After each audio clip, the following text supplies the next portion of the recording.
ఇప్పుడు కొత్త పార్టీ గురించి నేనేం స్పందించాను, ఆ పార్టీ పెట్టిన వాళ్ళు చెప్పాలి, ఎందుకు పెట్టినరో వాళ్ళ బయటకు వచ్చిన వాళ్ళు చెప్పాలి. ఇది ఆల్రెడీ వాళ్ళ ఇంట్లో తల్లి ఉంది, మరి ఇంకో తల్లి ఎందుకు వచ్చిందో తెలుస్తలేదు. కాబట్టి ఇప్పుడు మేము ఏం చెప్పదలుచుకోలేదు. తెలంగాణలో ఒక మంచి పాలన జరుగుతుంది. మళ్ళీ వాళ్ళ అన్న మాటలు మాత్రం తీవ్రంగా పరిగణించాల్సి వస్తుంది. ఎందుకంటే ఒక రాక్షస పాలన అన్నారు.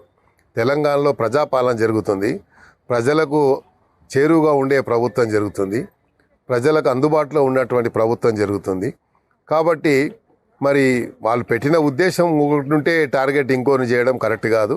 ఎందుకంటే మరి సొంత తండ్రినే రోబోలోగా మారిపోయింది అన్నారు. అంటే అంతకంటే దయనీయమైనటువంటి ఓడ ఎక్కడ ఉంటుందా?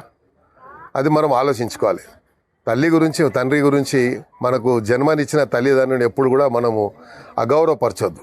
మీకు వ్యక్తిగతంగా ఎన్నైనా ఉండొచ్చు, మీరు మీ సొంత సమస్యల్ని మార్కెట్కి తీసుకొచ్చారు, రోడ్డు మీద తీసుకొచ్చారు. మీ సమస్యని మీ ఇంట్లో ఉండి పోరాడినవలసిన ఆ సమస్యని బయటికి తీసుకొచ్చారు. బయటికి తీసుకొచ్చి ఏం చేశారు? వాళ్ళని అంటే ఒక్కరిని అంటే బాగుండదు కాబట్టి ముఖ్యమంత్రి అంటున్నారు. ముఖ్యమంత్రి గారి పాలన బాగుందని మొత్తం అంతా దేశమంతా కోడై కూస్తుంది. మన రాష్ట్రాన్ని ఎగ్జాంపుల్గా తీసుకుంటున్నారు, రోల్ మోడల్గా తీసుకుంటున్నారు. వేరే రాష్ట్రాలలో వాళ్ళు ముఖ్యమంత్రి గారిని అడిగి తెలుసుకుంటున్నారు మీరు ఎట్లా చేస్తున్నారని చెప్పి. అన్ని రాష్ట్రాల్లో ఇక్కడ ప్రవేశపెట్టిన పథకాలే మొన్న రాహుల్ గాంధీ గారు బెంగాల్లో చెప్పారు, తమిళనాడులో చెప్పారు, కర్ణాటకలో చెప్తున్నారు, ఇతర రాష్ట్రాలు ఎక్కడెక్కడ అస్సాంలో జరిగిన ఎలక్షన్లో చెప్తున్నారు. అంటే ఇక్కడ జరిగే పథకాలు బాగున్నాయనే కదా. మరి ఈ పథకాలన్నీ కూడా మనం పెడుతున్నాయనే కదా. మళ్ళీ అక్కడ మోడీ గారు, అమిత్ షా గారు ఇందులో నుంచే కదా దాన్ని మన హైజాక్ చేసి వాళ్ళ స్కీమ్లలో పెడుతున్నారు కదా. మరి అది చెప్పకుండా ముఖ్యమంత్రి గారిని అనడం మాత్రం చాలా శోచనీయం. మీ వ్యక్తిగత సమస్యలు ఉంటే మీరు తెలుసుకోవాలి, కానీ బయటికి వచ్చి ముఖ్యమంత్రి గారి ఒక రాక్షస పాలన అని లేకుంటే దుర్మార్గ పాలన అని అనడం కరెక్ట్ కాదు. పేరు చెప్పాలనా అని ఏం పేరు? ఆ పాత పేరే చెప్పింది, మళ్ళీ కొత్త పేరు ఏం చెప్పింది? కాబట్టి వద్దు, నేను అలాగ చేయమనను.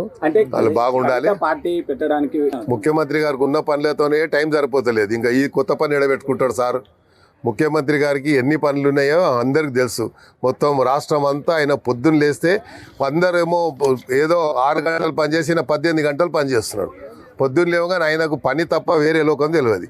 మరి అలాంటి ఆయన పట్టుకొని ఈ కొత్త పార్టీ పెట్టించి మళ్ళీ ఇది ఒక దుఃఖం ఆయనకు అవసరమా? వాళ్ళు ఏదో చెప్పుకోవడానికి చెప్పుకుంటున్నారు, ఎందుకంటే వాళ్ళకి వేరే లేదు, విమర్శించడానికి వాళ్ళకి వేరేది. కాబట్టి ముఖ్యమంత్రి గారిని ఇందులో మధ్యలో లాగాలని చూస్తున్నారు. ముఖ్యమంత్రి గారు ఇంత ఈజీగా ట్రాప్లో పడతాడా? ముఖ్యమంత్రి గారు అన్నీ తెలిసిన వ్యక్తి, అన్నీ ఆరితేరిన వ్యక్తి కాబట్టి అంత ఈజీగా మీ ట్రాప్లో పడాడు. Thank you.